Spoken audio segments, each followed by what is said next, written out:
ನಮಸ್ಕಾರ friends, welcome to my channel. ನಿಮ್ಮೆಲ್ಲರಿಗೂ ಆತ್ಮೀಯ ಸ್ವಾಗತ. ಫ್ರೆಂಡ್ಸ್, ಇವತ್ತು ನಾವು ಒಂದು ಸ್ಪೆಷಲ್ ಬುಕ್ ಬಗ್ಗೆ ಮಾತಾಡ್ತಾ ಇದ್ದೀನಿ. ಈ ಪುಸ್ತಕ ಇವತ್ತಿನವರೆಗೂ ಸಾವಿರಾರು ಮತ್ತು ಲಕ್ಷಾಂತರ ಜನರನ್ನು ಕೋಟ್ಯಾಧಿಪತಿಯನ್ನಾಗಿ ಮಾಡಿದೆ.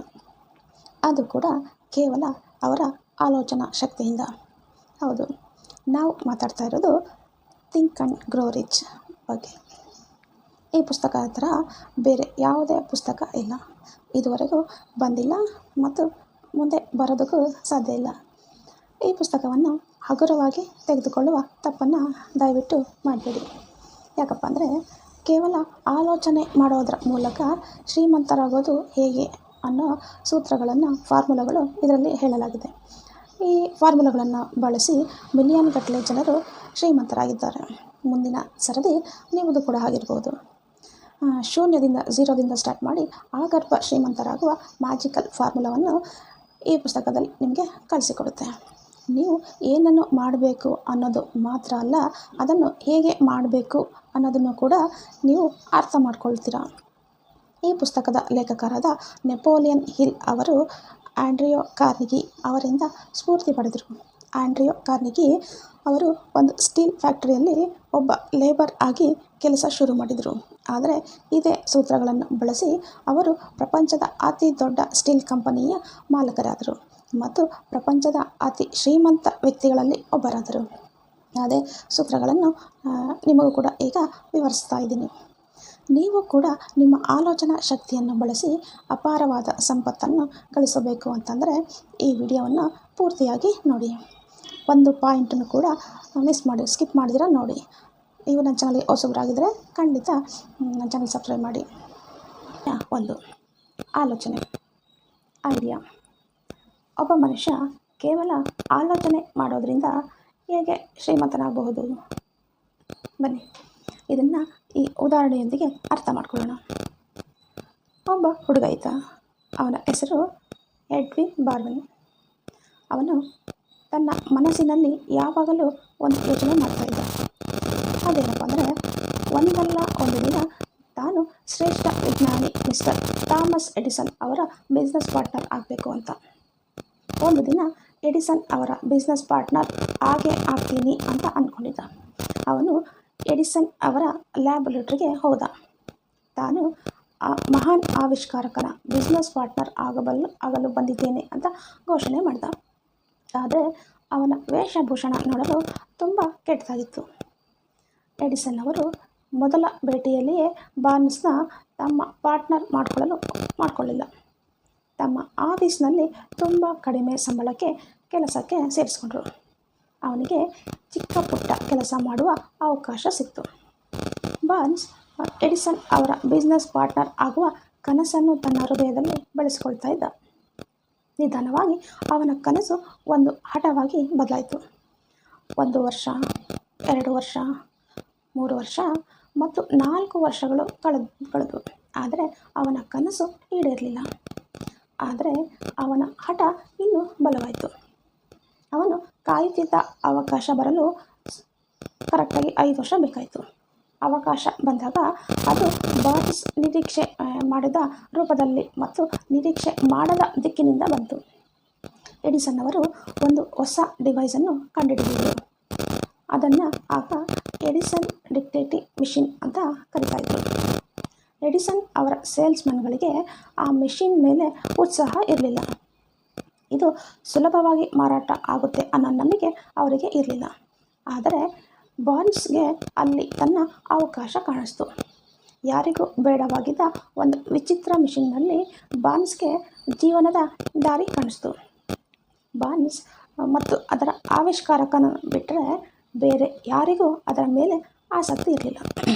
ಆದರೆ ಬಾರ್ನ್ಸ್ಗೆ ಗೊತ್ತಿತ್ತು, ತಾನು ಎಡಿಸನ್ನವರ ಈ ಮಿಷಿನನ್ನು ಮಾರಾಟ ಮಾಡಬಲ್ಲೆ ಅಂತ. ಅವನು ಇದನ್ನು ಎಡಿಸನ್ ಅವರಿಗೆ ತಿಳಿಸಿದ. ತಕ್ಷಣ ಅವರಿಗೆ ಅವಕಾಶ ಸಿಕ್ಕಿತು. ಅವನು ಆ ಮಿಷಿನನ್ನು ಮಾರಾಟ ಮಾಡಿದ. ಎಷ್ಟು ಯಶಸ್ವಿಯಾಗಿ ಮಾರಾಟ ಮಾಡಿದ ಅಂತಂದರೆ, ಎಡಿಸನ್ ಅವರು ಇಡೀ ದೇಶದಾದ್ಯಂತ ಆ ಮಿಷಿನನ್ನು ವಿತರಣೆ ಮಾಡಲು ಮತ್ತು ಮಾರ್ಕೆಟಿಂಗ್ ಮಾಡುವ ಕಾಂಟ್ರಾಕ್ಟನ್ನು ಬಾರ್ನ್ಸ್ಗೆ ಕೊಟ್ಟರು. ಅಷ್ಟೇ ಅಲ್ಲ, ತಮ್ಮ ಬಿಸ್ನೆಸ್ನ ಕೆಲವು ಪರ್ಸೆಂಟ್ಗೆ ಅವನನ್ನು ಪಾರ್ಟ್ನರ್ ಕೂಡ ಮಾಡಿಕೊಂಡ್ರು. ಬಾರ್ನ್ಸ್ ಈ ಬಿಸ್ನೆಸ್ ಪಾರ್ಟ್ನರ್ಶಿಪ್ಪಿಂದ ತುಂಬ ಹಣ ಸಂಪಾದನೆ ಮಾಡ್ದ. ಆದರೆ ಅವನು ಅದಕ್ಕಿಂತಲೂ ದೊಡ್ಡ ಕೆಲಸವನ್ನು ಮಾಡಿದ. ಅದೇನಪ್ಪ ಅಂದರೆ, ಒಬ್ಬ ಮನುಷ್ಯ ಕೇವಲ ಆಲೋಚನೆ ಮಾಡುವುದರ ಮೂಲಕವೂ ಶ್ರೀಮಂತನಾಗಬಹುದು ಅನ್ನೋದನ್ನು ಅವನು ಸಾಬೀತು ಮಾಡಿದ. ಬಾರ್ನ್ಸ್ ಗ್ರೇಟ್ ಎಡಿಸನ್ ಅವರ ಜೊತೆಗಿನ ಪಾರ್ಟ್ನರ್ಶಿಪ್ಪಿನ ಬಗ್ಗೆ ಆಳವಾಗಿ ಆಲೋಚನೆ ಮಾಡಿದ. ಈ ಆಲೋಚನೆಯನ್ನು ತನ್ನ ಹೃದಯದಲ್ಲಿ ನೆಲೆಗೊಳಿಸಿದ ಮತ್ತು ಈ ಆಲೋಚನೆಯನ್ನೇ ತನ್ನ ಕನಸನ್ನಾಗಿ ಮಾಡಿಕೊಂಡ ಮತ್ತು ಈ ಆಲೋಚನೆ ಅವನ ಪ್ಯಾಷನ್ ಅಥವಾ ಹಠವಾಯಿತು. ಯಾವಾಗ ಒಂದು ಆಲೋಚನೆ ಹಠವಾಗಿ ಬದಲಾಗುತ್ತೋ ಆಗ ಅದನ್ನು ನಿಜವಾಗದಂತೆ ತಡೆಯಲು ಯಾರ ಅಪ್ಪನಿಂದಲೂ ಸಾಧ್ಯವಿಲ್ಲ. ಶುರುವಿನಲ್ಲಿ ಅವರ ಬಳಿ ಏನೂ ಇರಲಿಲ್ಲ. ಆದರೆ ಒಬ್ಬ ವ್ಯಕ್ತಿ ಒಂದನ್ನು ಪೂರ್ತಿಯಾಗಿ ಪ್ರೀತಿಸಿದರೆ ಅಥವಾ ಅದನ್ನು ಪಡೆಯಲೇಬೇಕು ಅಂತ ಬಯಸಿದರೆ ಮತ್ತು ಅದನ್ನು ಪಡೆಯಲು ತನ್ನ ಇಡೀ ಭವಿಷ್ಯವನ್ನೇ ಪಣಕ್ಕಿಟ್ಟಿದರೆ ಆ ವ್ಯಕ್ತಿಯ ಗೆಲುವು ಖಚಿತವಾಗುತ್ತೆ. ಎಡಿಸನ್ ಅವರು ಆ ಯುವಕನ ವ್ಯಕ್ತಿತ್ವ ನೋಡಿ ಇಂಪ್ರೆಸ್ ಆಗಿರಲಿಲ್ಲ. ಯಾಕಂದರೆ ಅವನ ವ್ಯಕ್ತಿತ್ವ ತುಂಬ ಕೆಟ್ಟದಾಗಿತ್ತು. ಆದರೆ ಅವನ ಆಲೋಚನೆ ಅವನ ವ್ಯಕ್ತಿತ್ವಕ್ಕಿಂತ ವಿಭಿನ್ನವಾಗಿತ್ತು. ಈಗ ನಾವು ಜನರು ಯಾಕೆ ಸೋತು ಹೋಗ್ತಾರೆ ಅಂತ ಮಾತಾಡೋಣ. ಈ ಉದಾಹರಣೆಯ ಸಹಾಯದಿಂದ ತಿಳಿದುಕೊಳ್ಳೋಣ. ಸೋಲಿಗೆ ಒಂದು ಸಾಮಾನ್ಯ ಕಾರಣ ಏನಪ್ಪ ಅಂದರೆ, ಜನರು ತಾತ್ಕಾಲಿಕ ಸೋಲಿನ ನಂತರ ಮೈದಾನದಿಂದ ಬಿಟ್ಟು ಬಿಡ್ತಾರೆ. ಪ್ರತಿಯೊಬ್ಬ ವ್ಯಕ್ತಿಗೂ ಕೆಲವು ಈ ತಪ್ಪನ್ನು ಮಾಡ್ತಾರೆ. ಡಾರ್ವಿನ್ ಒಬ್ಬ ವ್ಯಕ್ತಿ ಇದ್ದ. ಗೋಲ್ಡ್ ರಶ್ ಸಮಯದಲ್ಲಿ ಅವರ ಅಂಕಲ್ ಚಿನ್ನವನ್ನು ಹುಡುಕುವ ಸಾಹಸಕ್ಕೆ ಹೋದರು. ಅವರು ಅಗೆದು ಶ್ರೀಮಂತರಾಗಲು ಪಶ್ಚಿಮಕ್ಕೆ ಹೋದರು. ಅವರು ಒಂದು ಪಿಕ್ಕಾಸಿ ಮತ್ತು ಸಿಲಿಕ್ಕೆ ತೆಗೆದುಕೊಂಡು ಒಂದು ಭೂಮಿಯ ಮೇಲೆ ಅಗೆಯಲು ಶುರು ಮಾಡಿದರು. ಹಲವು ವಾರಗಳ ಕಠಿಣ ಪರಿಶ್ರಮದ ನಂತರ ಅವರಿಗೆ ಮಿನುಗುವ ಬಂಗಾರದ ನೋಟ ಸಿಕ್ತು.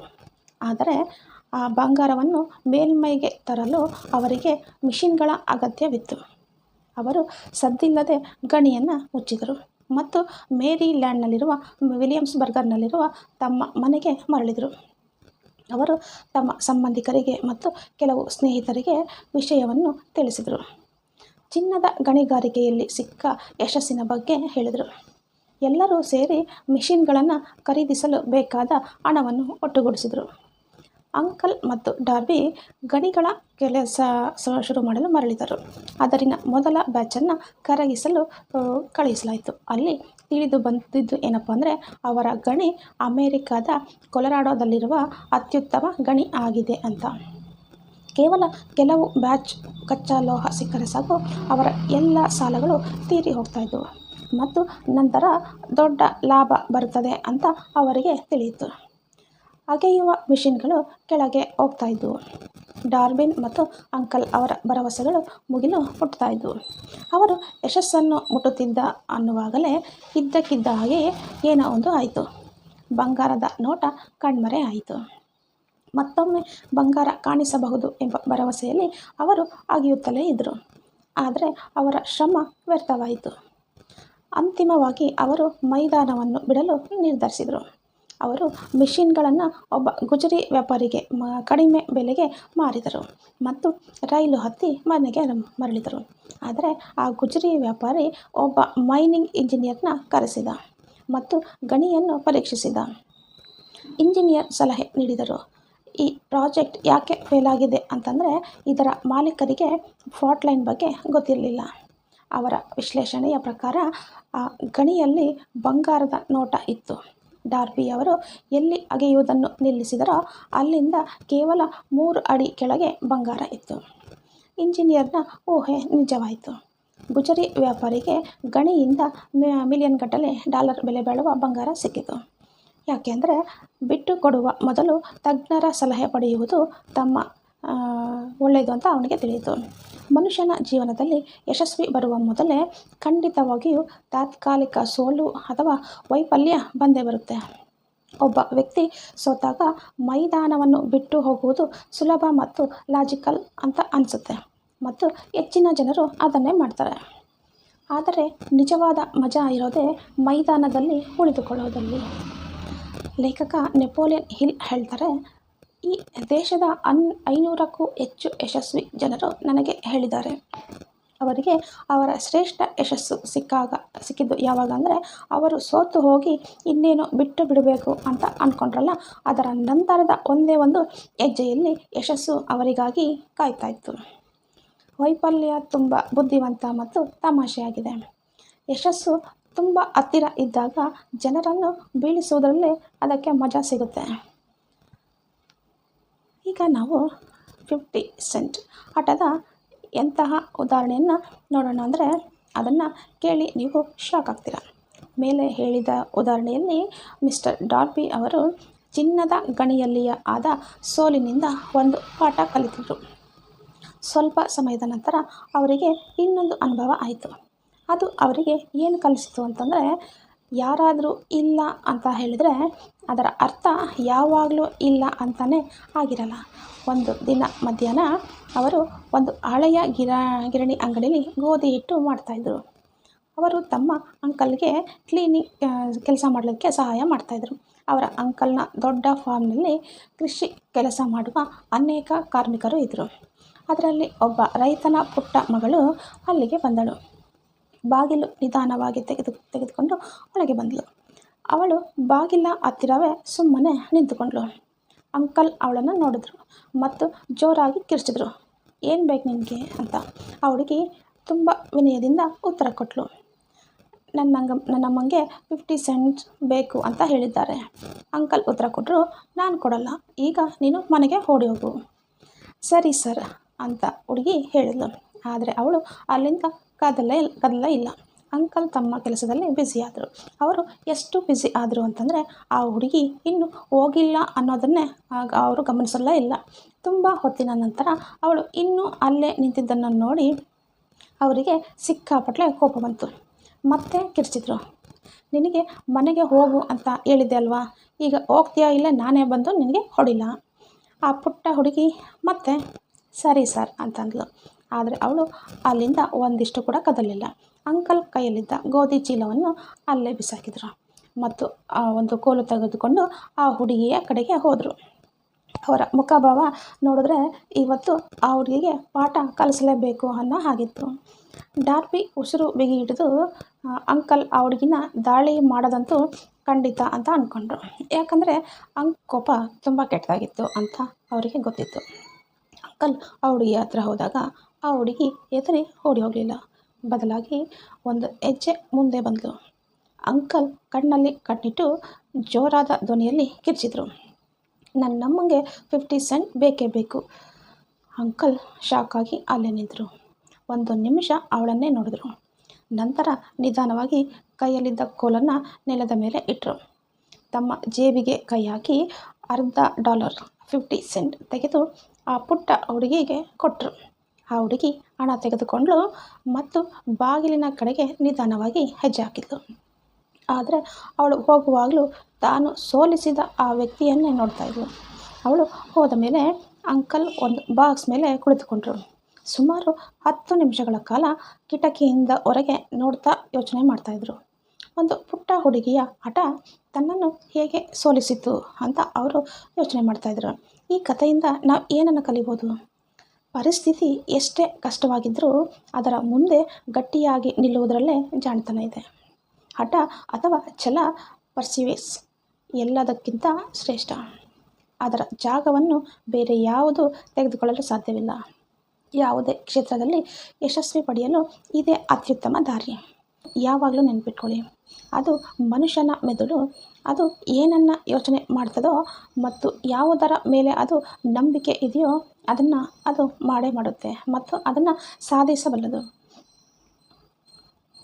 ಅಧ್ಯಾಯ 2. ಬಲವಾದ ಆಸೆ. Strong desire. ಆಸೆಗೂ ಮತ್ತು ಬಲವಾದ ಆಸೆಗೂ ತುಂಬ ವ್ಯತ್ಯಾಸ ಇದೆ. ಆಸೆ ಅಂದರೆ ಕೇವಲ ಬಯಸೋದು. ಪ್ರಪಂಚದ ಪ್ರತಿಯೊಬ್ಬರಿಗೂ ಶ್ರೀಮಂತರಾಗಬೇಕು ಅನ್ನೋ ಆಸೆ ಇದೆ. ಆದರೆ ಕೇವಲ ಆಸೆ ಪಡೋದ್ರಿಂದ ಯಾರೂ ಶ್ರೀಮಂತರಾಗೋದಿಲ್ಲ. ಏನೂ ಕೂಡ ಆಕಸ್ಮಿಕವಾಗಿ ನಡೆಯೋದಿಲ್ಲ. ಎರಡನೇದು ಬಲವಾದ ಆಸೆ. ಬಲವಾದ ಆಸೆ ಏನಪ್ಪ ಅಂದರೆ ನಿಮ್ಮ ಪೂರ್ತಿ ಹೃದಯದಿಂದ ಬಯಸೋದು. ಎಂತಹ ಆಸೆ ಅಂತಂದರೆ ಅದು ನಿಮ್ಮ ಹೃದಯ ಮತ್ತು ಮನಸ್ಸನ್ನು ಆವರಿಸಿಕೊಳ್ಬೇಕು ಮತ್ತು ಅದೊಂದು ಹುಚ್ಚುತನದಂತೆ ಆಗಬೇಕು. ಈಗ ಬಲವಾದ ಆಸೆ ಅಂದರೆ ಏನು? ಬನ್ನಿ ಇದನ್ನು ಒಂದು ಉದಾಹರಣೆಯಿಂದ ಅರ್ಥ ಮಾಡ್ಕೊಳ್ಳೋಣ. ತುಂಬ ಹಿಂದಿನ ಕಾಲದಲ್ಲಿ ಒಬ್ಬ ಮಹಾನ್ ಯೋಧನಿಗೆ ಒಂದು ಪರಿಸ್ಥಿತಿ ಎದುರಾಯಿತು. ಅವನಿಗೆ ಯುದ್ಧವನ್ನು ಯಾವುದೇ ಪರಿಸ್ಥಿತಿಯಲ್ಲೂ ಗೆಲ್ಲಲೇಬೇಕಾದ ಅನಿವಾರ್ಯತೆ ಇತ್ತು. ಅವನು ತನ್ನ ಸೈನಿಕರನ್ನು ಒಂದು ಬಲಿಷ್ಠವಾದ ಸೈನ್ಯದ ವಿರುದ್ಧ ಕಳುಹಿಸಬೇಕಾಗಿತ್ತು. ಶತ್ರು ಸೈನಿಕ ಸಂಖ್ಯೆ ಇವರಿಗಿಂತ ಹೆಚ್ಚಾಗಿತ್ತು. ಅವನು ತನ್ನ ಸೈನಿಕರನ್ನು ಹಡಗುಗಳಲ್ಲಿ ತುಂಬಿಸಿದನು. ಸಮುದ್ರ ದಾಟಿ ಶತ್ರುಗಳ ದೇಶಕ್ಕೆ ಹೋದನು. ಸೈನಿಕರನ್ನು ಮತ್ತು ಮತ್ತೊಂದು ಗುಂಡುಗಳನ್ನು ಕೆಳಗೆ ಇಳಿಸಿದನು. ನಂತರ ಒಂದು ವಿಚಿತ್ರ ಆಜ್ಞೆ ಮಾಡಿದನು. ನಮ್ಮನ್ನು ಇಲ್ಲಿಗೆ ಕರೆತಂದ ಹಡಗುಗಳಿಗೆ ಬೆಂಕಿ ಹಚ್ಚಿಬಿಡಿ. ಯುದ್ಧಕ್ಕೆ ಮುಂಚೆ ಸೈನಿಕರನ್ನು ಉದ್ದೇಶಿಸಿ ಹೀಗೆ ಹೇಳ್ದ, ನೋಡಿ, ಹಡಗುಗಳು ಸುಟ್ಟು ಹೋಗಿವೆ. ಅಂದರೆ ನಾವು ಇಲ್ಲಿ ಯುದ್ಧ ಗೆಲ್ಲದೆ ಹೋದರೆ ಇಲ್ಲಿಂದ ಜೀವಂತವಾಗಿ ವಾಪಸ್ ಹೋಗಲು ಸಾಧ್ಯವಿಲ್ಲ. ನಮ್ಮ ಹತ್ರ ಬೇರೆ ದಾರಿ ಇಲ್ಲ. ಒಂದು ನಾವು ಗೆಲ್ಲುತ್ತೇವೆ, ಇಲ್ಲವೇ ಇಲ್ಲೇ ಸಾಯ್ತೇವೆ. ಇದರ ಫಲಿತಾಂಶ ಅವರು ಗೆದ್ದರು. ಯಾವುದೇ ಕೆಲಸದಲ್ಲಿ ವಿಜಯ ಸಾಧಿಸಬೇಕು ಅಂತ ಬಯಸುವ ಪ್ರತಿಯೊಬ್ಬ ಮನುಷ್ಯನು ತನ್ನ ಹಡಗುಗಳನ್ನು ಸುಟ್ಟು ಹಾಕಲು ಸಿದ್ಧನಿರಬೇಕು ಮತ್ತು ಹಿಂದಿರುಗಿ ಹೋಗುವ ಎಲ್ಲ ದಾರಿಗಳನ್ನು ಮುಚ್ಚಿ ಹಾಕಬೇಕು. ಹೀಗೆ ಮಾಡೋದರಿಂದ ಗೆಲ್ಲಲೇಬೇಕು ಅನ್ನೋ ಆಲೋಚನೆ ನಿಮ್ಮ ಮನಸ್ಸಿನಲ್ಲಿ ಸ್ಥಾಪನೆ ಆಗುತ್ತೆ. ಆ ಉರಿಯುವ ಬಯಕೆ ಯಶಸ್ಸಿಗೆ ಅತ್ಯಗತ್ಯವಾಗಿರುತ್ತೆ. ಎಡ್ವಿನ್ ಬಾರ್ನ್ ನಾವು ಮೊದಲ ಕಥೆಯಲ್ಲಿ ನೋಡಿದ ವ್ಯಕ್ತಿ ತನ್ನ ಗುರಿಯನ್ನು ಸಾಧಿಸಲು ಯಶಸ್ವಿಯಾದನು. ಯಾಕೆಂದರೆ ಅವನು ಎಡಿಸನ್ನವರ ಬಿಸ್ನೆಸ್ ಪಾರ್ಟ್ನರ್ ಆಗೋದನ್ನು ಬಿಟ್ಟು ಬೇರೆ ಏನನ್ನೂ ಬಯಸಿರಲಿಲ್ಲ. ಆ ಗುರಿಯನ್ನು ತಲುಪಲು ತನ್ನ ಪ್ಲಾನ್ ಮಾಡಿದ ಮತ್ತು ತನ್ನ ಹಿಂದಿನ ಎಲ್ಲ ಸೇತುವೆಗಳನ್ನು ಸುಟ್ಟು ಹಾಕಿದನು. ಅವನ ಜೀವನದ ಆ ಅತಿ ದೊಡ್ಡ ಪ್ಯಾಷನ್ ಅಂತಿಮವಾಗಿ ನಿಜವಾಗುವವರೆಗೂ ಅವನು ಬಲವಾದ ಇಚ್ಛಾಶಕ್ತಿಯೊಂದಿಗೆ ನಿಂತಿದ್ದನು. ಅವನು ಎಡಿಸನ್ ಅವರು ಭೇಟಿ ಮಾಡಲು ಹೋದಾಗ ಹೀಗೆ ಅಂದುಕೊಳ್ಳಲಿಲ್ಲ, ನಾನು ಟ್ರೈ ಮಾಡಿ ನೋಡ್ತೀನಿ, ಎಡಿಸನ್ ನನಗೆ ಏನಾದರೂ ಕೆಲಸ ಕೊಡ್ತಾರಾ ನೋಡೋಣ ಅಂತ ಅಂದ್ಕೊಳ್ಳಿಲ್ಲ. ಬದಲಾಗಿ ಅವನು ಹೇಳ್ದ, ನಾನು ಎಡಿಸನ್ ಅವರನ್ನು ಭೇಟಿ ಮಾಡಿ ಅವರ ಜೊತೆ ಬಿಸ್ನೆಸ್ ಮಾಡಬೇಕು ಅಂತ ಹೇಳ್ತೀನಿ. ಅವನು ಹೀಗೆ ಕೂಡ ಹೇಳಲಿಲ್ಲ, ಒಂದು ವೇಳೆ ನನಗೆ ಎಡಿಸನ್ ಕಂಪನಿಯಲ್ಲಿ ನನ್ನ ಗುರಿ ಸಾಧಿಸಲು ಆಗದೆ ಹೋದರೆ ನಾನು ಬೇರೆ ಅವಕಾಶ ಹುಡುಕ್ತೀನಿ. ಬದಲಾಗಿ ಅವನು ಹೇಳ್ದ, ನಾನು ಈ ಪ್ರಪಂಚದಲ್ಲಿ ಕೇವಲ ಒಂದೇ ಒಂದನ್ನು ಪಡೆಯಲು ನಿರ್ಧರಿಸಿದ್ದೇನೆ. ಅದು ಥಾಮಸ್ ಎಡಿಸನ್ ಜೊತೆಗಿನ ಬಿಸ್ನೆಸ್ ಪಾರ್ಟ್ನರ್ಶಿಪ್. ನಾನು ನನ್ನ ಹಿಂದಿನ ಎಲ್ಲ ಸೇತುವೆಗಳನ್ನು ಸುಟ್ಟು ಹಾಕ್ತೇನೆ ಮತ್ತು ನನ್ನ ಗುರಿಯನ್ನು ಸಾಧಿಸುವ ಸಾಮರ್ಥ್ಯ ನನಗಿದೆ ಅನ್ನೋ ನಂಬಿಕೆ ನನಗಿದೆ ಅನ್ನೋ ಇಡೀ ಭವಿಷ್ಯ ಪಣಕ್ಕೆ ಇಡ್ತೇನೆ. ಅವನು ತನಗಾಗಿ ಹೊರಹೋಗಲು ಯಾವುದೇ ದಾರಿಯನ್ನು ಉಳಿಸಿಕೊಳ್ಳಿಲ್ಲ. ಅವನ ಪರಿಸ್ಥಿತಿ ಮಾಡು ಇಲ್ಲವೇ ಮಡಿ ಆಗಿತ್ತು ಮತ್ತು ಅದೇ ಅವನ ಗೆಲುವಿಗೆ ಕಾರಣವಾಗಿತ್ತು. ಈಗ ನಾವು ಬಯಕೆಯನ್ನು ಬಂಗಾರವಾಗಿ ಬದಲಾಯಿಸುವ 6 ದಾರಿಗಳನ್ನು ನೋಡೋಣ. ನಿಮ್ಮ ಬಲವಾದ ಇಚ್ಛಾಶಕ್ತಿಯಿಂದ ಸಂಪತ್ತನ್ನು ರಿಯಾಲಿಟಿ ಆಗಿ ಬದಲಾಯಿಸುವ 6 ಪ್ರಾಯೋಗಿಕ ಹಂತಗಳು ಯಾವುವು? ಇದನ್ನು ಮುಂದಿನ ಭಾಗದಲ್ಲಿ ನೋಡೋಣ. ಫ್ರೆಂಡ್ಸ್, ಇಂದಿನ ಭಾಗದಲ್ಲಿ ನಾವು ಸುಡುವ ಬಯಕೆ ಅಂದರೆ ಬರ್ನಿಂಗ್ ಡಿಸೈರ್ ಅಂದರೆ ಏನು ಅಂತ ನೋಡಿದ್ದೀವಿ. ಈಗ ನಿಮ್ಮ ಆಸೆಯನ್ನು ನಿಜವಾಗಿ ಸಂಪತ್ತನ್ನಾಗಿ ಬದಲಾಯಿಸುವುದು ಹೇಗೆ? ಅದಕ್ಕೆ ಈ ಪುಸ್ತಕದಲ್ಲಿ 6 ಪ್ರಾಯೋಗಿಕ ಹಂತಗಳನ್ನು ಅಂದರೆ 6 ಪ್ರಾಕ್ಟಿಕಲ್ ಸ್ಟೆಪ್ಸನ್ನು ನೀಡಲಾಗಿದೆ. ಬನ್ನಿ ಅವು ಯಾವುವು ಅಂತ ನೋಡೋಣ. ಹಂತ 1, ನಿಮ್ಮ ಮನಸ್ಸಿನಲ್ಲಿ ನೀವು ಪಡೆಯಲು ಬಯಸುವ ಹಣದ ನಿಖರವಾದ ಮೊತ್ತವನ್ನು ಕಲ್ಪಿಸಿಕೊಳ್ಳಿ. ಕೇವಲ ನನಗೆ ಸಾಕಷ್ಟು ಹಣ ಬೇಕು ಅಂತ ಹೇಳೋದು ಸಾಲದು. ಒಂದು ನಿಖರವಾದ ಮೊತ್ತವನ್ನು ಯೋಚಿಸಿ. ಉದಾಹರಣೆಗೆ 1 ಕೋಟಿ, 10 ಕೋಟಿ ಹೀಗೆ ಫಿಕ್ಸ್ ಮಾಡಿ. ಈ ನಿಖರವಾದ ಮೊತ್ತದ ಹಿಂದೆ ಒಂದು ಮಾನಸಿಕ ಕಾರಣ ಇದೆ. ಹಂತ 2, ನೀವು ಬಯಸುವ ಹಣಕ್ಕೆ ಬದಲಾಗಿ ನೀವು ಏನನ್ನು ನೀಡಲು ಬಯಸುತ್ತೀರಿ ಅಂತ ನಿರ್ಧರಿಸಿ. ಯಾಕಂದರೆ ಪ್ರಪಂಚದಲ್ಲಿ ಉಚಿತವಾಗಿ ಏನೂ ಸಿಗೋದಿಲ್ಲ. ಹಂತ 3, ನೀವು ಬಯಸುವ ಹಣ ಯಾವ ದಿನಾಂಕದ ಒಳಗೆ ನಿಮ್ಮ ಕೈ ಸೇರಬೇಕು. ಒಂದು ನಿರ್ದಿಷ್ಟವಾದ ದಿನಾಂಕವನ್ನು ನಿಗದಿಪಡಿಸಿ. ಹಂತ 4. ನಿಮ್ಮ ಗುರಿಯನ್ನು ಸಾಧಿಸಲು ನೀವು ಹೇಗೆ ಮುಂದುವರಿತೀರಿ?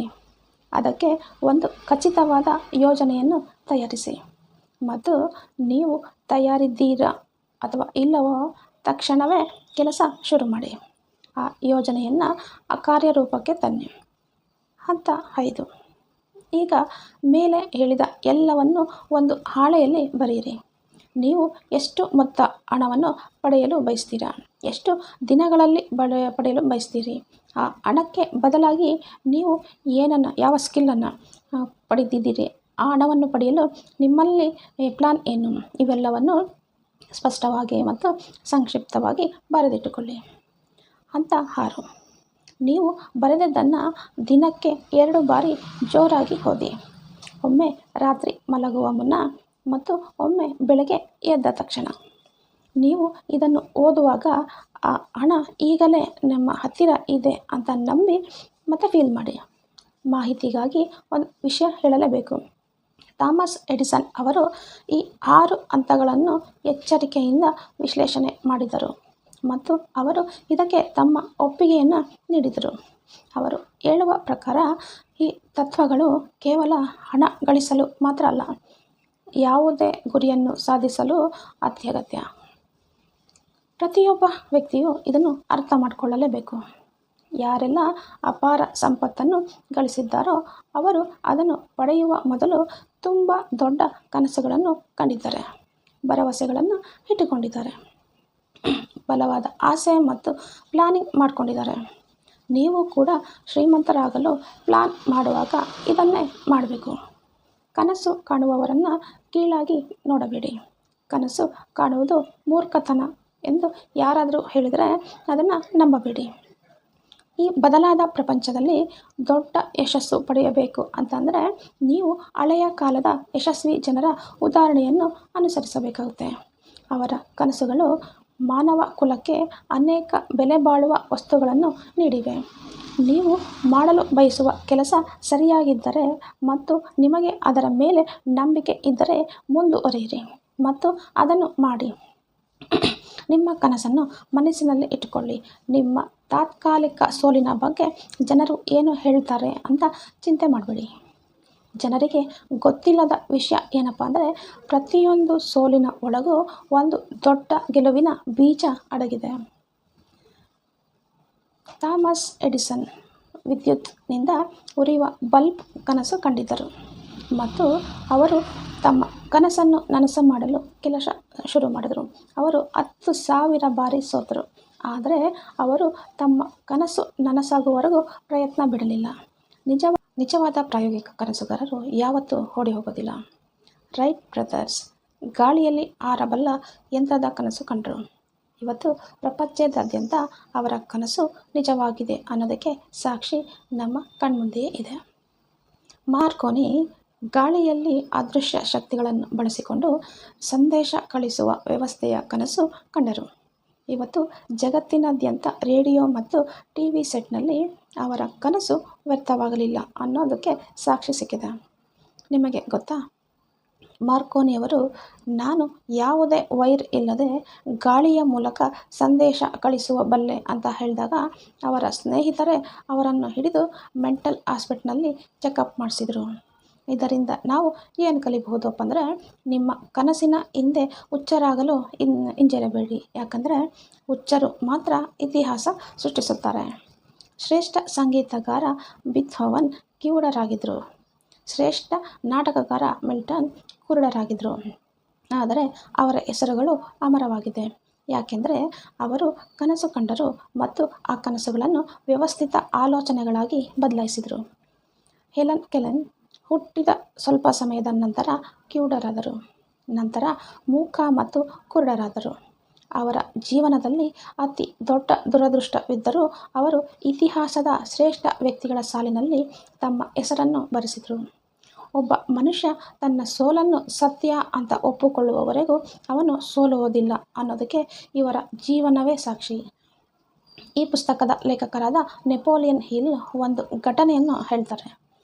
ಕೆಲವು ವರ್ಷಗಳ ಹಿಂದೆ ನನ್ನ ಬಿಸ್ನೆಸ್ ಪಾರ್ಟ್ನರ್ ಒಬ್ಬರು ಅನಾರೋಗ್ಯಕ್ಕೆ ಒಳಗಾದರು.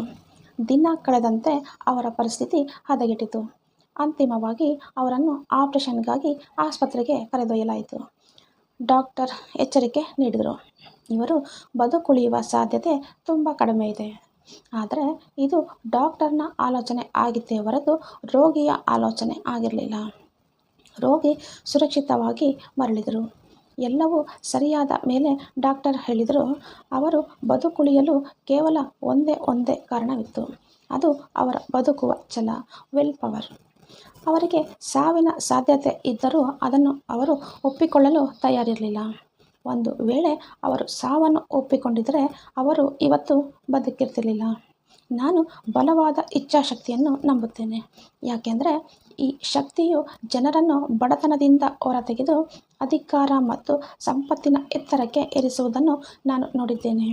ಇದು ಸಮಾಧಿಯಿಂದ ಹೆಣಗಳನ್ನು ಕದಿಯುತ್ತದೆ, ಅಂದರೆ ಇದು ಜನರನ್ನು ಸಾಯಲು ಬಿಡೋದಿಲ್ಲ. ನಾನು ನೋಡಿದ್ದೇನೆ. ಈ ಶಕ್ತಿಯ ಕಾರಣದಿಂದಾಗಿ ಜನರು ನೂರಾರು ಬಾರಿ ಸೋತರೂ ಅಂತಿಮವಾಗಿ ಯಶಸ್ವಿ ಆಗ್ತಾರೆ. ಈ ಅಧ್ಯಾಯವನ್ನು ಮುಗಿಸುವ ಮುನ್ನ ನಾನು ನಿನಗೆ 2 ವಿಷಯಗಳನ್ನು ಹೇಳ್ತೇನೆ. ಯಾವಾಗಲೂ ನೆನ್ಪಿಡಿ, ನಂಬರ್ 1, ನಾವು ಒಪ್ಪಿಕೊಳ್ಳುವ ಮಿತಿಗಳನ್ನು ಬಿಟ್ಟರೆ ಮೆದುಳಿಗೆ ಬೇರೆ ಯಾವುದೇ ಮಿತಿಗಳು ಇಲ್ಲ. ನಂಬರ್ 2, ಬಡತನ ಮತ್ತು ಸಂಪತ್ತು ಎರಡೂ ಕೂಡ ಆಲೋಚನೆಗಳ ಮಕ್ಕಳು. ಈ ಮಕ್ಕಳಲ್ಲಿ ನೀವು ಯಾರಿಗೆ ಜನ್ಮ ನೀಡಬೇಕು ಅನ್ನೋದು ಸಂಪೂರ್ಣವಾಗಿ ನಿಮ್ಮ ಆಲೋಚನೆಗಳ ಮೇಲೆ ಅವಲಂಬಿತರಾಗುತ್ತೆ. ಫ್ರೆಂಡ್ಸ್, ಈಗಿನ ಅಧ್ಯಾಯ ತುಂಬ ಇಂಟ್ರೆಸ್ಟಿಂಗ್ ಆಗಿದೆ. ನೆಪೋಲಿಯನ್ ಹಿಲ್ ಹೇಳ್ತಾರೆ, ಒಬ್ಬ ಮನುಷ್ಯ ಏನನ್ನು ಯೋಚನೆ ಮಾಡ್ತಾನೋ ಮತ್ತು ಏನನ್ನು ಕಲ್ಪನೆ ಮಾಡ್ಕೊಳ್ತಾನೋ ಅದನ್ನು ಅವನು ಸೃಷ್ಟಿ ಮಾಡೋದಲ್ಲ. ಅದೇ ಬನ್ನಿ ಇದನ್ನು ಒಂದು ನೈಜ ಘಟನೆಯ ಮೂಲಕ ಅರ್ಥ ಮಾಡ್ಕೊಳ್ಳೋಣ.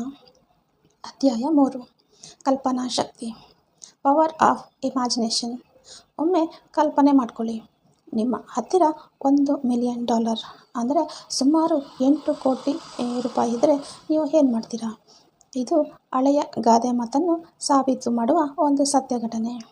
ಅದೇನಪ್ಪ ಅಂದರೆ, ಮನಸ್ಸಿದ್ದರೆ ಮಾರ್ಗ. Where is a will there is a way. ಇದು ಅಮೆರಿಕನ್ನ ಶಿಕ್ಷಣ ತಜ್ಞ ಮತ್ತು ಧಾರ್ಮಿಕ ಬೋಧಕರಾಗಿದ್ದ ದಿವಂಗತ ಫ್ರಾಂಕ್ ಡಬ್ಲ್ಯೂ ಗಾನ್ಸಲಸ್ ಅವರ ನಿಜವಾದ ಕಥೆ. ಗಾನ್ಸಲಸ್ ಅವರು ಕಾಲೇಜಿನಲ್ಲಿ ಓದುತ್ತಿರುವಾಗ ಅಲ್ಲಿನ ಶಿಕ್ಷಣ ವ್ಯವಸ್ಥೆಯಲ್ಲಿ ಅನೇಕ ಲೋಪದೋಷಗಳನ್ನು ಕಂಡರು. ಅವರು ನಂಬಿದ್ದರು, ಒಂದು ವೇಳೆ ತಾನು ಕಾಲೇಜಿನ ಮುಖ್ಯಸ್ಥನಾದರೆ ಈ ತಪ್ಪುಗಳನ್ನು ಸರಿಪಡಿಸಬಹುದು ಅಂತ. ಅವರು ಮನಸ್ಸಿನಲ್ಲಿಯೇ ನಿರ್ಧಾರ ಮಾಡಿದರು, ನಾನು ಒಂದು ಹೊಸ ಕಾಲೇಜನ್ನು ಕಟ್ಟುತ್ತೇನೆ, ಅದರಲ್ಲಿ ನನ್ನ ಐಡಿಯಾಗಳನ್ನು ಬಳಸುತ್ತೇನೆ ಮತ್ತು ಸಾಂಪ್ರದಾಯಿಕ ಶಿಕ್ಷಣಕ್ಕಿಂತ ವಿಭಿನ್ನವಾಗಿ ಏನನ್ನಾದರೂ ಮಾಡುತ್ತೇನೆ ಅಂತ ಅಂದ್ಕೊಂಡಿದ್ದರು. ಆದರೆ ಅವರ ಈ ಪ್ರಾಜೆಕ್ಟ್ಗೆ $1 ಮಿಲಿಯನ್, ಅಂದರೆ $10 ಲಕ್ಷ ಹಣದ ಅಗತ್ಯವಿತ್ತು. ಆಗಿನ ಕಾಲಕ್ಕೆ ಅದು ತುಂಬಾ ದೊಡ್ಡ ಮೊತ್ತ. ಇಷ್ಟು ದೊಡ್ಡ ಮೊತ್ತವನ್ನು ಎಲ್ಲಿಂದ ತರೋದು? ಈ ಪ್ರಶ್ನೆ ಆ ಮಹತ್ವಾಕಾಂಕ್ಷಿ ಯುವಕನ ಮನಸ್ಸಿನಲ್ಲಿ ಪ್ರತಿ ಕ್ಷಣವೂ ಕಾಡ್ತಾ ಇತ್ತು. ಆದರೆ ಈ ದಿಕ್ಕಿನಲ್ಲಿ ಯಾವುದೇ ಪ್ರಗತಿ ಕಾಣಲಿಲ್ಲ. ಪ್ರತಿ ರಾತ್ರಿ ಅವರು ಮಲಗುವಾಗ ತಮ್ಮ ಹಾಸಿಗೆ ಮೇಲೆ $10 ಲಕ್ಷ ಇದೆ ಅಂತ ಯೋಚಿಸುತ್ತಲೇ ಮಲಗ್ತಾಯಿದ್ರು. ಬೆಳಿಗ್ಗೆ ಏಳುವಾಗಲೂ ಅದೇ ಯೋಚನೆ. ಅವರು ಎಲ್ಲಿಗೆ ಹೋದರೂ ಈ $1 ಮಿಲಿಯನ್ ಯೋಚನೆ ಅವರನ್ನು ಹಿಂಬಾಲಿಸ್ತಾನೇ ಇತ್ತು. ಅವರು ನಿರಂತರವಾಗಿ ಇದನ್ನು ಮನಸ್ಸಿನಲ್ಲೇ ಇಟ್ಕೊಂಡ್ರು. ಕೊನೆಗೆ ಈ ಯೋಚನೆ ಒಂದು ಬಲವಾದ ಗೀಳಾಗಿ ಬದಲಾಯಿತು. $1 ಮಿಲಿಯನ್ ಎಲ್ಲಿಂದ ಸಿಗುತ್ತದೆ ಅಂತ ಅವರಿಗೆ ಗೊತ್ತಿರಲಿಲ್ಲ. ಸಾಮಾನ್ಯವಾಗಿ ಯಾರೇ ಆಗಿದ್ದರೂ ಇದು ಆಗದ ಕೆಲಸ ಅಂತ ಪ್ರಯತ್ನ ಬಿಟ್ಟುಬಿಡ್ತಾಯಿದ್ರು. ಆದರೆ ಅವರು ಹಾಗೆ ಮಾಡಲಿಲ್ಲ. ಮುಂದೆ ಏನಾಯಿತು ಅನ್ನೋದನ್ನು ಅವರ ಮಾತಿನಲ್ಲೇ ಕೇಳಿ. ಡಾಕ್ಟರ್ ಗಾನ್ಸಲಸ್ ಹೇಳ್ತಾರೆ, ಒಂದು ಶನಿವಾರ ಮಧ್ಯಾಹ್ನ ನಾನು ನನ್ನ ರೂಮ್ನಲ್ಲಿ ಕುಳಿತು ಯೋಚನೆ ಮಾಡ್ತಾಯಿದ್ದೆ. ನನ್ನ ಪ್ಲಾನ್ಗಳನ್ನು ಯಶಸ್ವಿಗೊಳಿಸಲು ಅಗತ್ಯವಿರುವ ಹಣವನ್ನು ಹೇಗೆ ಹೊಂದಿಸೋದು ಅಂತ ಸುಮಾರು 2 ವರ್ಷಗಳಿಂದ ಯೋಚನೆ ಮಾಡ್ತಾ ಇದ್ದೆ. 2 ವರ್ಷಗಳಿಂದ ನಾನು ಬರೀ ಯೋಚನೆ ಮಾಡಿದ್ದೇನೆ ಹೊರತು ಬೇರೆ ಏನನ್ನೂ ಮಾಡಿರಲಿಲ್ಲ.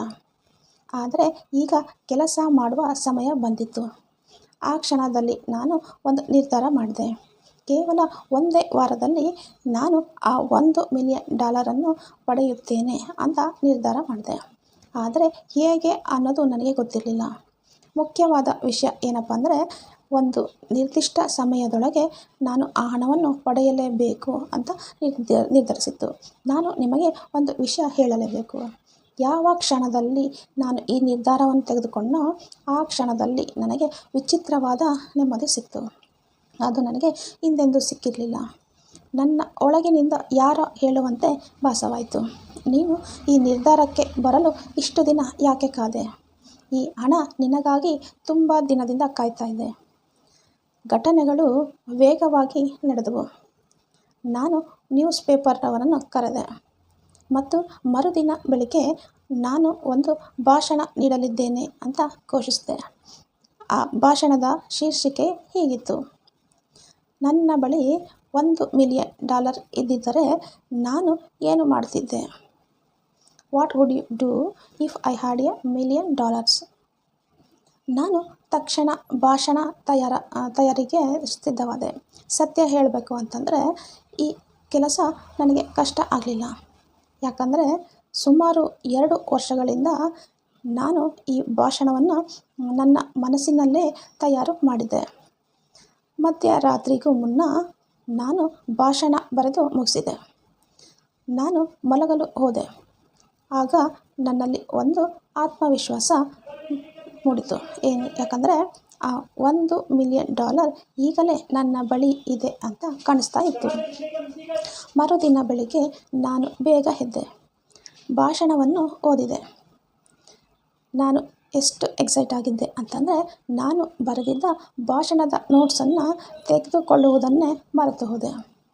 ನಾನು ಪ್ರೇಕ್ಷಕರ ಮುಂದೆ ನಿಲ್ಲುವವರೆಗೂ ನನಗೆ ಅದು ಅರಿವಾಗಲೇ ಇಲ್ಲ.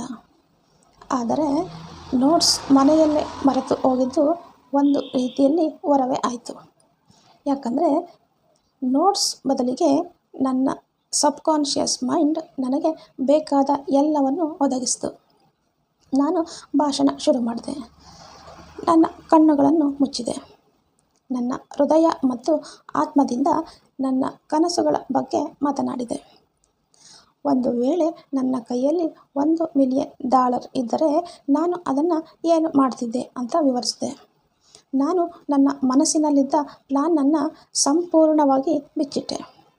ನಾನು ಎಂತಹ ದೊಡ್ಡ ಶಿಕ್ಷಣ ಸಂಸ್ಥೆಯನ್ನು ಕಟ್ಟಲು ಬಯಸಿದ್ದೇನೆ, ಅಲ್ಲಿ ಯುವಕರು ಹೇಗೆ ಪ್ರಾಯೋಗಿಕ ವಿಷಯಗಳನ್ನು ಕಲಿಯುತ್ತಾರೆ ಮತ್ತು ತಮ್ಮ ಮೆದುಳನ್ನು ಅಭಿವೃದ್ಧಿಪಡಿಸಿಕೊಳ್ಳುತ್ತಾರೆ ಅಂತ ಹೇಳಿದೆ. ನಾನು ಭಾಷಣ ಮುಗಿಸಿ ಕುಳಿತುಕೊಂಡೆ. ಆಗ ಹಿಂದಿನ ಸಾಲಿನಲ್ಲಿ ಕುಳಿತಿದ್ದ ಒಬ್ಬ ವ್ಯಕ್ತಿ ನಿಧಾನವಾಗಿ ಎದ್ದು ಹತ್ರ ಬರ್ತಾ ಇದ್ದಾರಂತ ಆಶ್ಚರ್ಯ ಆಯಿತು. ಅವರು ಸ್ಟೇಜ್ ಮೇಲೆ ಬಂದರು, ಕೈ ಕುಲುಕಿದರು ಮತ್ತು ಹೀಗೆ ಹೇಳಿದರು: ನನಗೆ ನಿಮ್ಮ ಭಾಷಣ ತುಂಬ ಇಷ್ಟ ಆಯಿತು. ನಿಮ್ಮ ಬಳಿ $1,000,000 ಇದ್ದಿದ್ದರೆ ನೀವು ಹೇಳಿದ ಹಾಗೆ ಮಾಡುತ್ತೀರಾ ಅಂತ ನಾನು ನಂಬುತ್ತೇನೆ. ನಾನು ನಿಮ್ಮನ್ನು ಮತ್ತು ನಿಮ್ಮ ಐಡಿಯಾಗಳನ್ನು ನಂಬುತ್ತೇನೆ ಅಂತ ಸಾಬೀತು ಮಾಡಲು ನೀವು ನಾಳೆ ಬೆಳಿಗ್ಗೆ ನನ್ನ ಆಫೀಸ್ಗೆ ಬಂದರೆ ನಾನು ನಿಮಗೆ $1,000,000 ಕೊಡುತ್ತೇನೆ. ನನ್ನ ಹೆಸರು ಫಿಲಿಪ್ಸ್ ಡಿ ಆರ್ಮರ್. ಯುವಕ ಗನ್ಸೋಲಸ್ ಮರುದಿನ ಆರ್ಮರ್ ಅವರ ಆಫೀಸ್ಗೆ ಹೋದರು ಮತ್ತು $1,000,000 ಹಣವನ್ನು ಪಡೆದರು. ಆ ಹಣದಿಂದ ಅವರು ಆರ್ಮರ್ ಇನ್ಸ್ಟಿಟ್ಯೂಷನ್ ಆಫ್ ಟೆಕ್ನಾಲಜಿ ಸ್ಥಾಪನೆ ಮಾಡಿದರು.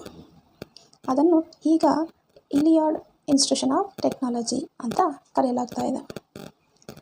ಸ್ನೇಹಿತರೆ, ಈ ಸತ್ಯ ಘಟನೆಯನ್ನು ನೋಡಿದ್ರಲ್ವಾ?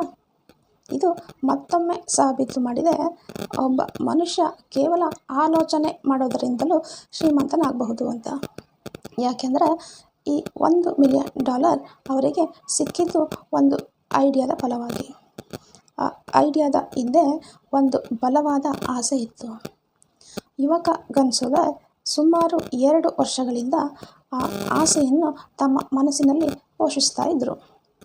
ಇಲ್ಲಿ ಇನ್ನು ಮುಖ್ಯವಾದ ವಿಷಯ ಏನಪ್ಪ ಅಂದರೆ, ಡಾಕ್ಟರ್ ಗನ್ಸೋಲಸ್ ಅವರಿಗೆ $1,000,000 ತಂದುಕೊಟ್ಟ ಆ ತತ್ವ ಇವತ್ತಿಗೂ ಜೀವಂತವಿದೆ. ಈ ತತ್ವ ನಿಮಗೂ ಕೂಡ ಕೆಲಸ ಮಾಡಬಹುದು. ಆ ಯುವ ಬೋಧಕನಿಗೆ ಈ ನಿಯಮ ಎಷ್ಟು ಉಪಯುಕ್ತವಾಯಿತೋ ಇವತ್ತು ನಿಮಗೂ ಅಷ್ಟೇ ಉಪಯುಕ್ತವಾಗಿದೆ. ಒಬ್ಬ ವ್ಯಕ್ತಿ ತನ್ನ ಉದ್ದೇಶಗಳಲ್ಲಿ ಅದ್ಭುತ ಯಶಸ್ಸನ್ನು ಪಡೆದರೆ ಈ ಮಾತನ್ನು ಯಾವಾಗಲಾದರೂ ನೆನಪಿಟ್ಕೊಳ್ಳಿ ಮತ್ತು ಪುನರಾವರ್ತಿಸಿ. ಒಬ್ಬ ಮನುಷ್ಯ ಏನನ್ನು ಯೋಚನೆ ಮಾಡ್ತಾನೋ ಮತ್ತು ಏನನ್ನು ಕಲ್ಪನೆ ಮಾಡ್ಕೊಳ್ತಾನೋ ಅದು ಅವನನ್ನು ಸೃಷ್ಟಿ ಮಾಡಬಲ್ಲ. ಸ್ನೇಹಿತರೆ, ಯಶಸ್ಸಿನ ರಹಸ್ಯ ಯಾವಾಗಲೂ ಒಂದೇ ಒಂದು ಪದಕ್ಕೆ ಸೀಮಿತವಾಗಿರುತ್ತೆ. ಆ ಪದವೇ ಸಮರ್ಪಣೆ ಅಥವಾ ಮುಂದುವರಿಯುವ ಛಲ, ಪರ್ಸ್ಯೂನೆಸ್. ಇದನ್ನು ಅರ್ಥ ಮಾಡ್ಕೊಳ್ಳೋದಕ್ಕೆ ಇಲ್ಲೊಂದು ಬೆಸ್ಟ್ ಕಥೆ ಇದೆ. ಅಧ್ಯಾಯ 4, ಯಶಸ್ಸಿಗೆ ಸಮರ್ಪಣೆ, ಡೆಡಿಕೇಶನ್ ಟು ಸಕ್ಸಸ್. ಫ್ಯಾನಿ ಹರ್ಟ್ಸ್ ಎಂಬ ಒಬ್ಬ ಮಹಿಳೆ ಇದ್ದರು.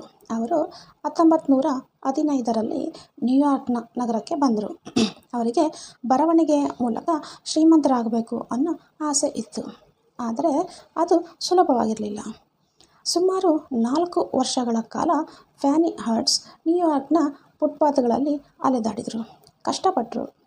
ಹಗಲಿನಲ್ಲಿ ಕಠಿಣ ಕೆಲಸ ಮಾಡ್ತಿದ್ರು ಮತ್ತು ರಾತ್ರಿಯಲ್ಲಿ ಭರವಸೆ ಇಟ್ಕೊಳ್ತಿದ್ರು. ಯಾವಾಗ ಅವರ ಭರವಸೆ ಕಡಿಮೆ ಆಯಿತೋ ಆಗ ಅವರು ಸೋಲನ್ನು ಒಪ್ಕೊಳ್ಳಿಲ್ಲ. ಅವರು ಬ್ರಾಡ್ವೇ ಅಂದರೆ ನ್ಯೂಯಾರ್ಕ್ನ ಬೀದಿಗೆ ಚಾಲೆಂಜ್ ಮಾಡಿದರು. ಅವರು ಹೇಳಿದರು, ಸರಿ ಬ್ರಾಡ್ವೇ, ನೀನು ಗೆದ್ದೆ ಅಂತ ಅನ್ಕೋಬೇಡ. ನೀನು ಕೆಲವರನ್ನು ಸೋಲಿಸಿರಬಹುದು, ಆದರೆ ನನ್ನನ್ನಲ್ಲ. ನಾನು ನಿನ್ನನ್ನು ಸೋಲಿಸ್ತೀನಿ ಮತ್ತು ನೀನು ಸೋಲನ್ನು ಒಪ್ಪಿಕೊಳ್ಳುವಂತೆ ಮಾಡ್ತೀನಿ. ಅನೇಕ ಪಬ್ಲಿಷರ್ಗಳು ಅವರ ಕಥೆಗಳನ್ನು ತಿರಸ್ಕರಿಸಿ ರಿಜೆಕ್ಷನ್ ಸ್ಲಿಪ್ ಕಳಿಸಿದರು. ಒಂದಲ್ಲ ಎರಡಲ್ಲ, ಸುಮಾರು 36 ಬಾರಿ ಅವರ ಕಥೆಗಳು ರಿಜೆಕ್ಟ್ ಆದವು. ಅದರ ನಂತರ ಅವರು ಒಂದೇ ಒಂದು ಕತೆ ಪಬ್ಲಿಷ್ ಆಯಿತು. ಒಬ್ಬ ಸಾಧಾರಣ ಬರಹಗಾರನಾಗಿದ್ದರೆ ಮೊದಲನೆಯ ಬಾರಿ ರಿಜೆಕ್ಟ್ ಆದಾಗಲೇ ಮೈದಾನ ಬಿಟ್ಟು ಓಡಿ ಹೋಗ್ತಿದ್ದ. ಆದರೆ ಈ ಮಹಿಳೆ 4 ವರ್ಷಗಳ ಕಾಲ ಫುಟ್ಪಾತ್ನಲ್ಲಿ ತನ್ನ ಪಾದಗಳನ್ನು ಸವೆಸಿದರು. ಯಾಕೆಂದರೆ ಅವರಿಗೆ ಗೆಲ್ಲುವ ಯಾವುದೇ ಲಕ್ಷಣ ಕಾಣ್ತಾ ಇರಲಿಲ್ಲ. ಆದರೂ ಅವರು ನಿಲ್ಲಲಿಲ್ಲ. ಯಾವಾಗ ಅವರು ಸೋಲಲಿಲ್ಲವೋ ಆಗ ಸಂಪತ್ತು ಅವರ ಕಡೆಗೆ ಬರಲು ಶುರುವಾಯಿತು. ಅವರ ಕಷ್ಟದ ದಿನಗಳು ಮುಗಿದವು. ಅದೃಷ್ಟ ಶಕ್ತಿ ಫ್ಯಾನಿ ಪರೀಕ್ಷೆ ತೆಗೆದುಕೊಂಡಿತು ಮತ್ತು ಅವರು ಅದರಲ್ಲಿ ಪಾಸಾಗಿದ್ದರು. ಯಾರು ಅವರ ಕಥೆಗಳನ್ನು ರಿಜೆಕ್ಟ್ ಮಾಡಿದರೋ ಅದೇ ಪಬ್ಲಿಷರ್ಗಳು ಈಗ ಅವರ ಮನೆ ಬಾಗಿಲಿಗೆ ಬಂದರು. ಹಣ ಎಷ್ಟು ವೇಗವಾಗಿ ಬಂತು ಅಂತಂದರೆ ಅವರಿಗೆ ಅದನ್ನು ಎಣಿಸಲು ಕೂಡ ಸಮಯ ಇರಲಿಲ್ಲ. ಸಿನಿಮಾ ಕ್ಷೇತ್ರದ ಜನರು ಅವರನ್ನು ಸುತ್ತು ಹೊರದರು. ಹಣ ಅವರ ಮನೆಯ ಮೇಲೆ ಹನಿ ಹನಿಯಾಗಿ ಬೀಳಲಿಲ್ಲ, ಬದಲಾಗಿ ಮಳೆಯಂತೆ ಸುರಿತು. ಇದೆಲ್ಲ ಆಗಿದ್ದು ಒಂದೇ ಕಾರಣಕ್ಕೆ, ಅವರು ತಮ್ಮ ಸೋಲನ್ನು ಒಪ್ಕೊಳ್ಳಿಲ್ಲ. ಅದರ ಇನ್ನೊಂದೇ ಹೆಸರೇ ಸಮರ್ಪಣೆ ಅಥವಾ ಛಲ. ಈಗ ನಿಮಗೆ ಗೊತ್ತಾಗಿರಬಹುದು, ಛಲದಿಂದ ಏನನ್ನಾದರೂ ಬೇಕಾದರೂ ಸಾಧಿಸಬಹುದು ಅಂತ. ಯಾವಾಗಲೂ ಒಂದು ವಿಷಯವನ್ನು ನೆನಪಿಟ್ಕೊಳ್ಳಿ, ಜನರು ಎಲ್ಲಿ ಹೆಚ್ಚು ಹಣ ಸಂಪಾದನೆ ಮಾಡ್ತಾರೋ ಅಲ್ಲಿ ಅವರು ತಮ್ಮ ಕಠಿಣ ಶ್ರಮವನ್ನು ಹಾಕಿರ್ತಾರೆ. ಯಾರಿಗೆ ಈ ಒಂದು ಮುಂದುವರಿಯುವ ಛಲ ಇರುತ್ತೋ ಅವರು ಎಷ್ಟೇ ಬಾರಿ ಸೋತರೂ ಅಂತಿಮವಾಗಿ ಯಶಸ್ಸಿನ ಶಿಖರವನ್ನು ಏರೇ ಏರ್ತಾರೆ. ಬಿದ್ದು ಎದ್ದ ಮೇಲೂ ಯಾರು ಪ್ರಯತ್ನ ಮಾಡ್ತಾನೆ ಇರ್ತಾರೋ ಅವರಿಗೆ ಕೊನೆಗೆ ಈ ಪ್ರಪಂಚ ಹೇಳುತ್ತೆ, ವೆಲ್ ಡನ್, ನೀನು ಇದನ್ನು ಮಾಡ್ತೀಯಾ ಅಂತ ನಮಗೆ ಗೊತ್ತಿತ್ತು. ಸೋಲು ಅನ್ನೋದು ಬೇರೇನೂ ಅಲ್ಲ, ಅದು ಇನ್ನೂ ಹೆಚ್ಚು ಪ್ರಯತ್ನ ಮಾಡೋಕ್ಕೆ ಕೊಡುವ ಒಂದು ಮೋಟಿವೇಶನ್ ಅಷ್ಟೇ.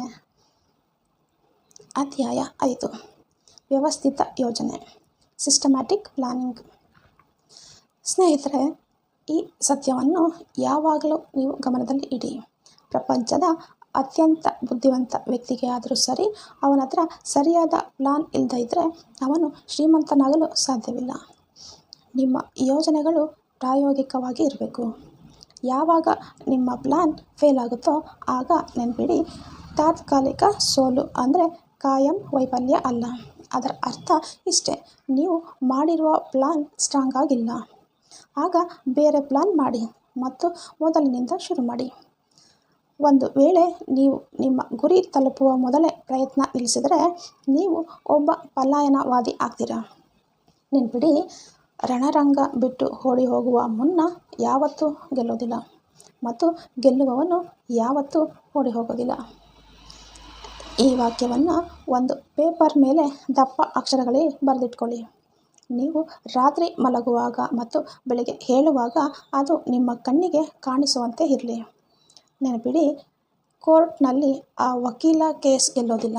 ಯಾರಿಗೆ ಕಾನೂನಿನ ಬಗ್ಗೆ ಹೆಚ್ಚು ಗೊತ್ತಿದೆಯೋ ಅವನೂ ಅಲ್ಲ, ಬದಲಾಗಿ ಯಾರು ತಮ್ಮ ಕೇಸನ್ನು ಚೆನ್ನಾಗಿ ತಯಾರು ಮಾಡ್ಕೊಂಡಿದ್ದಾರೋ ಅವರು ಗೆಲ್ತಾರೆ. ನೀವು ನಿಮ್ಮ ಕೇಸನ್ನು ಚೆನ್ನಾಗಿ ತಯಾರು ಮಾಡಿಕೊಂಡಿದ್ದರೆ ನೀವು ಈಗಾಗಲೇ ಅರ್ಧ ಯುದ್ಧವನ್ನು ಗೆದ್ದ ಹಾಗೆ. ಯಾವ ಮನುಷ್ಯ ರಿಸ್ಕ್ ತೆಗೆದುಕೊಳ್ಳೋದಿಲ್ವೋ ಅವನಿಗೆ ಸಾಮಾನ್ಯವಾಗಿ ಎಲ್ಲರೂ ಬಿಟ್ಟು ಹೋದ ವಸ್ತುಗಳೇ ಸಿಗ್ತವೆ. ಯಾಕಂದರೆ ರಿಸ್ಕ್ ತೆಗೆದುಕೊಳ್ಳೋನು ಅಷ್ಟೊತ್ತಿಗಾಗಲೇ ಒಳ್ಳೆಯ ವಸ್ತುಗಳನ್ನು ಆರಿಸ್ಕೊಂಡು ಬಿಟ್ಟಿರ್ತಾರೆ. ತುಂಬ ಎಚ್ಚರಿಕೆಯಿಂದ ಇರುವುದು ಕೂಡ ಕಡಿಮೆ ಎಚ್ಚರಿಕೆಯಿಂದ ಇರುವುದು ಎಷ್ಟು ಕೆಟ್ಟದ್ದೋ ಅಷ್ಟೇ ಕೆಟ್ಟದ್ದು. ಎರಡೂ ಅತಿಯಾಗಬಾರ್ದು. ಜೀವನದಲ್ಲಿ ಯಾವಾಗಲೂ ರಿಸ್ಕ್ ಇದ್ದೇ ಇರುತ್ತೆ ಅನ್ನೋದನ್ನು ಮರಿಬಾರ್ದು. ನಿಮ್ಮ ದೌರ್ಬಲ್ಯಗಳು ಏನೇ ಅಂತ ನಿಮಗೆ ಗೊತ್ತಿರಬೇಕು. ಆಗ ಮಾತ್ರ ನೀವು ಅದನ್ನು ಸರಿಪಡಿಸ್ಕೊಳ್ಬಹುದು. ಅದೇ ರೀತಿ ನಿಮ್ಮ ಶಕ್ತಿ ಏನು ಅಂತ ನಿಮಗೆ ಗೊತ್ತಿರಬೇಕು. ನಿಖರವಾದ ವಿಶ್ಲೇಷಣೆಯ ಮೂಲಕ ಮಾತ್ರ ನೀವು ನಿಮ್ಮ ಅರ್ಥ ಮಾಡಿಕೊಳ್ಳಲು ಸಾಧ್ಯ. ಈಗ ನಾವು ನಮ್ಮ ಮನಸ್ಸಿನ ಅತ್ಯಂತ ಶಕ್ತಿಶಾಲಿ ಅಸ್ತ್ರದ ಬಗ್ಗೆ ನೋಡೋಣ. ಅದೇ ನಂಬಿಕೆ. ಅಧ್ಯಾಯ 6. ನಂಬಿಕೆ. ಫೇತ್. ನಂಬಿಕೆ ಅಂದರೆ ನಿಮ್ಮ ಆಸೆ ಈಡೇರುತ್ತದೆ ಅಂತ ನಂಬೋದು ಮತ್ತು ಏನನ್ನು ಬಯಸಿದ್ದೀರೋ ಅದು ನಿಮಗೆ ಸಿಗುತ್ತದೆ ಅಂತ ದೃಢವಾಗಿ ನಂಬೋದು. ನೀವು ಏನನ್ನು ಸಾಧಿಸಲು ಹೊರಟಿದ್ದೀರೋ ಅದನ್ನು ಸಾಧಿಸುವ ಶಕ್ತಿ ನಿಮ್ಮಲ್ಲಿ ಇದೆ ಅಂತ ನೀವೇ ನಂಬೋದು. ಈಗ ಒಂದು ಪ್ರಶ್ನೆ ಬರುತ್ತೆ, ಈ ನಂಬಿಕೆ ಅಥವಾ ವಿಶ್ವಾಸ ಯಾಕೆ ಅಷ್ಟು ಮುಖ್ಯ? ಅದಕ್ಕೆ ಉತ್ತರ ಇಲ್ಲಿದೆ. ಮನುಷ್ಯನ ಎಲ್ಲ ಸಕಾರಾತ್ಮಕ ಭಾವನೆಗಳಲ್ಲಿ, ಪಾಸಿಟಿವ್ ಎಮೋಷನ್ಸ್ಗಳಲ್ಲಿ ಅತ್ಯಂತ ಶಕ್ತಿಶಾಲಿಯಾದ ಯಾವುವು ಅಂದರೆ ನಂಬಿಕೆ, ಪ್ರೀತಿ ಮತ್ತು ಸೆಕ್ಸ್. ಯಾವಾಗ ಈ 3 ಭಾವನೆಗಳು ಯಾವುದಾದರೂ ಒಂದು ಆಲೋಚನೆ ಅಥವಾ ಐಡಿಯಾ ಜೊತೆ ಸೇರಿಕೊಳ್ಳುತ್ತವೆಯೋ ಆಗ ಆ ಐಡಿಯಾ ಅತ್ಯಂತ ಶಕ್ತಿಶಾಲಿ ಆಗುತ್ತೆ. ಯಾವಾಗ ಇವು 3 ಒಂದಾಗಿ ಇರ್ತವೋ ಆಗ ನಮ್ಮ ಆಲೋಚನೆ ನೇರವಾಗಿ ನಮ್ಮ ಸಬ್ಕಾನ್ಷಿಯಸ್ ಮೈಂಡ್ ಅಂದರೆ ಸುಪ್ತ ಮನಸ್ಸಿಗೆ ತಲುಪುತ್ತದೆ. ನೆನಪಿಡಿ, ಯಾವಾಗ ಒಂದು ಆಲೋಚನೆ ಸಬ್ಕಾನ್ಷಿಯಸ್ ಮೈಂಡ್ಗೆ ತಲುಪುತ್ತದೆಯೋ ಆಗ ಅದು ನಿಜವಾಗಲು ಶುರುವಾಗುತ್ತೆ. ಅದೇ ಕಾರಣಕ್ಕೆ ನಾವು ಯಾವುದೇ ಐಡಿಯಾವನ್ನು ನಿಜ ಮಾಡಬೇಕು ಅಂತಂದರೆ ನಮಗೆ ಅದರ ಮೇಲೆ ನಂಬಿಕೆ ಇರಲೇಬೇಕು. ಈಗ 2ನೇ ಪ್ರಶ್ನೆ, ಹಾಗಾದರೆ ಈ ನಂಬಿಕೆಯನ್ನು ಬೆಳೆಸಿಕೊಳ್ಳೋದು ಹೇಗೆ? ಅದಕ್ಕೆ ಒಂದೇ ಒಂದು ದಾರಿ ಇದೆ. ಅದೇ ಆಟೋ ಸಜೆಷನ್ ಅಂದರೆ ಸ್ವಯಂ ಸೂಚನೆ. ಇದರ ಮೂಲಕ ನೀವು ನಿಮ್ಮ ಸುಪ್ತ ಮನಸ್ಸಿಗೆ ಮತ್ತೆ ಮತ್ತೆ ಪಾಸಿಟಿವ್ ಆದ ಸೂಚನೆಗಳನ್ನು ಕೊಡ್ತಾ ಇರಬೇಕು. ಎಲ್ಲರಿಗೂ ಗೊತ್ತಿರುವ ಒಂದು ಸತ್ಯ ಏನಪ್ಪ ಅಂದರೆ, ಒಬ್ಬ ಮನುಷ್ಯ ತನಗೆ ತಾನೇ ಏನನ್ನಾದರೂ ಪದೇ ಪದೇ ಹೇಳಿಕೊಂಡ್ರೆ ಅಂತಿಮವಾಗಿ ಅವನು ಅದನ್ನು ನಂಬಲು ಶುರು ಮಾಡ್ತಾನೆ. ಅದು ಸರಿಯೋ ಅಥವಾ ತಪ್ಪೋ, ನಿಜವೋ ಸುಳ್ಳೋ ಅನ್ನೋದು ಮುಖ್ಯ ಅಲ್ಲ. ಒಬ್ಬ ವ್ಯಕ್ತಿ ಒಂದು ಸುಳ್ಳನ್ನೇ ಪದೇ ಪದೇ ಹೇಳ್ತಾ ಇದ್ದರೆ ಕೊನೆಗೆ ಅವನು ಆ ಸುಳ್ಳನ್ನೇ ಸತ್ಯ ಅಂತ ಒಪ್ಕೊಳ್ತಾನೆ. ಅಷ್ಟೇ ಅಲ್ಲ, ಅದೇ ಸತ್ಯ ಅಂತ ನಂಬಲು ಶುರು ಮಾಡ್ತಾನೆ. ಆ ವ್ಯಕ್ತಿ ಅದೇ ರೀತಿ ಆಗ್ತಾನೆ. ತನ್ನ ಮನಸ್ಸಿನ ಆಲೋಚನೆಗಳಿಗೆ ಅನುಮತಿ ನೀಡ್ತಾನೆ. ಈಗ ನಿಮಗೆ ಅರ್ಥವಾಗಿರಬಹುದು, ಒಂದು ಗುರಿ ಅಥವಾ ಐಡಿಯಾದ ಬೀಜವನ್ನು ನಿಮ್ಮ ಮನಸ್ಸಿನಲ್ಲಿ ಬಿತ್ತುವುದು ಹೇಗೆ ಅಂತ. ಯಾವುದೇ ಆಲೋಚನೆ, ಪ್ಲ್ಯಾನ್ ಅಥವಾ ಗುರಿಯನ್ನು ಪದೇ ಪದೇ ರಿಪೀಟ್ ಮಾಡುವ ಮೂಲಕ ಮೆದುಳಿನಲ್ಲಿ ಬಿತ್ತಬಹುದು. ಅದಕ್ಕೆ ನಾವು ಅಧ್ಯಾಯ 2ರಲ್ಲಿ ಸ್ಟ್ರಾಂಗ್ ಡಿಸೈರ್ನಲ್ಲಿ ಹೇಳಿದ್ದು, ನಿಮ್ಮ ಮುಖ್ಯ ಗುರಿಯನ್ನು ಒಂದು ಹಾಳೆಯಲ್ಲಿ ಬರೆಯಿರಿ ಅಂತ. ಅದನ್ನು ಪ್ರತಿದಿನ ಜೋರಾಗಿ ಓದಿ. ಎಲ್ಲಿಯವರೆಗೆ ಓದಬೇಕು ಅಂತಂದರೆ ಆ ಶಬ್ದದ ಕಂಪನಗಳು ನಿಮ್ಮ ಸಬ್ಕಾನ್ಷಿಯಸ್ ಮೈಂಡಿಗೆ ತಲುಪುವವರೆಗೆ.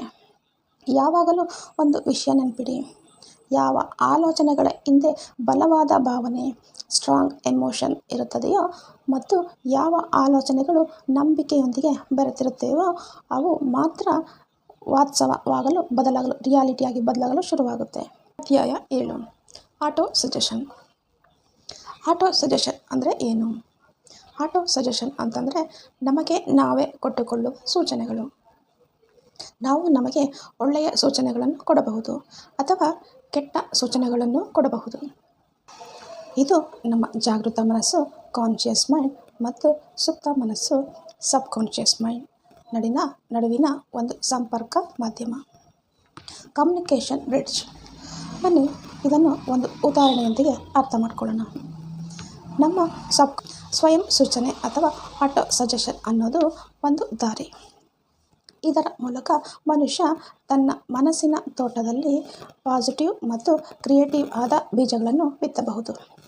ಇಲ್ಲದಿದ್ದರೆ ಅವನು ಅದರ ಸರಿಯಾದ ಆರೈಕೆ ಮಾಡದೆ ನೆಗೆಟಿವ್ ಮತ್ತು ವಿನಾಶಕಾರಿ ಆಲೋಚನೆಗಳು ಆ ತೋಟಕ್ಕೆ ಬರಲು ಬಿಡುತ್ತಾನೆ.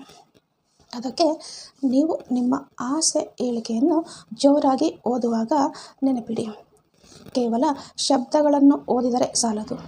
ಆ ಶಬ್ದಗಳಲ್ಲಿ ಬಲವಾದ ಭಾವನೆ ಅಥವಾ ಬಲವಾದ ಆಸೆ ಇರಬೇಕು.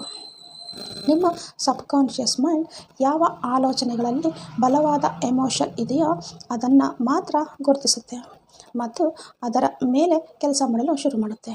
ನೀವು ಸೋತಿದ್ದೀರಿ ಅಂತ ಅಂದುಕೊಂಡ್ರೆ ನೀವು ಸೋಲುತ್ತೀರಿ. ಯಾಕೆಂದರೆ ಇದೇ ಸೂಚನೆಯನ್ನು ನೀವು ನಿಮ್ಮ ಮನಸ್ಸಿಗೆ ನೀಡ್ತಾ ಇದ್ದೀರಾ.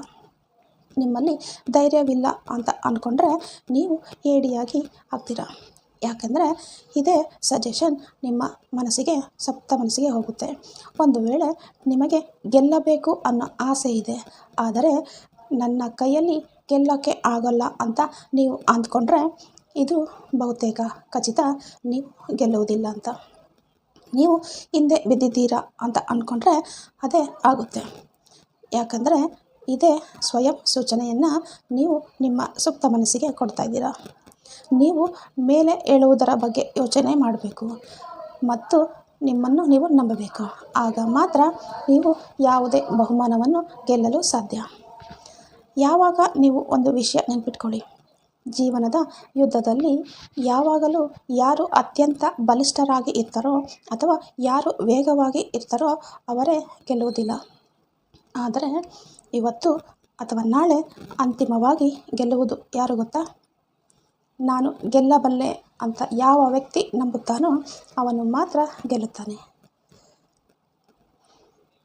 ಫ್ರೆಂಡ್ಸ್, ಈ ಪುಸ್ತಕ ಎಷ್ಟು ಅದ್ಭುತವಾಗಿ ಇದೆ ಅಂತಂದರೆ ಇದನ್ನು ಕೇವಲ ಒಂದು ಬಾರಿ ಓದಿದರೆ ಸಾಕಾಗಲ್ಲ. ಇದನ್ನು ಪದೇ ಪದೇ ಓದಬೇಕಾಗುತ್ತೆ. ಆಗ ಮಾತ್ರ ಈ ಪುಸ್ತಕದ ವಿಷಯಗಳು ನಮ್ಮ ಮನಸ್ಸಿನ ಆಳಕ್ಕೆ ಇಳಿಯುತ್ತೆ ಮತ್ತು ನಾವು ಶ್ರೀಮಂತರಾಗಲು ಮತ್ತು ನಮ್ಮ ಆಲೋಚನೆ ಶಕ್ತಿಯನ್ನು ಸಂಪೂರ್ಣವಾಗಿ ಬಳಸಿಕೊಳ್ಳಬಹುದು.